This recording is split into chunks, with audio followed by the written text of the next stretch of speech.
Welcome to the news. Today we're going to be talking about supply curves and what new things are impacting those curves. So up first on our agenda is going to be the price of gold. Second, we're going to talk about taxes on imported tea. Third, we're going to talk about the amount of iPhones required to be sold.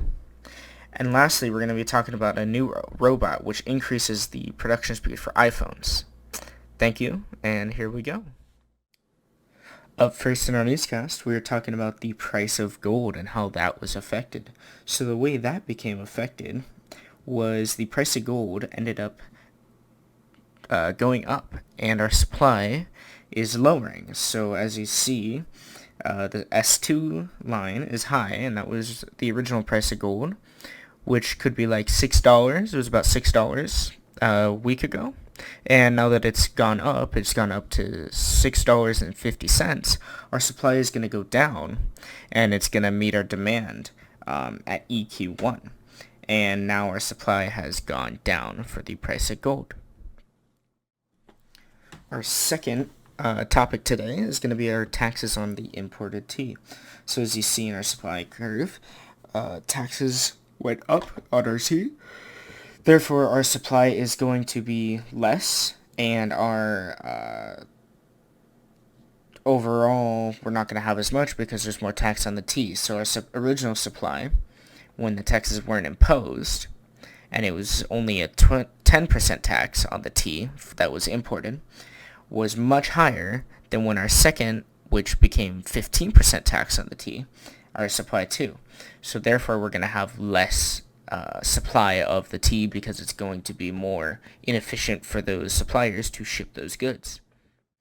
The third thing we're going to talk about today is the amount of iPhones to be required to be sold in a quota. So when a quota happens, there is a good chance that the producer of the company, the supplier, is going to end up increasing their production rate. And that production rate increase is going to allow for more supply. So as you see in our supply curve here, our supply 2 goes up to our supply 1 because the curve has increased because the production has increased, which is allowing the supply to increase. So as you can see, our supply has gone up, and it's really exciting to see that because most likely the demand's going to go down and the price is going to go down. So that's nice for consumers around the world, right? Our final subject today is going to be a new robot that increases the production speed of iPhones. So, as you see, your supply curve, the robot is a brand new one, and what it's going to do is we're not having to have human labor maybe take on this task that the robot's going to end up doing.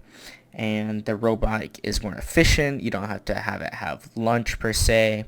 Of course, it does take maintenance and stuff like that, but it's going to be more efficient than a human, and the company is going to have to pay less because overall, over time, they'll make their money back on that robot. So this robot is going to be really beneficial, and it's really going to help the supply increase. So our supply curve is going to go up. So as you see, our S1 goes up to our S2, our supply 2, because there's a new robot, the company is paying less for it, and it's more efficient. So it's a win-win in all situations, so there's more supply, which is really great. Thank you for listening to my take on the supply curves, and we will see you next week on the news when we talk about other types of curves that are important in economics.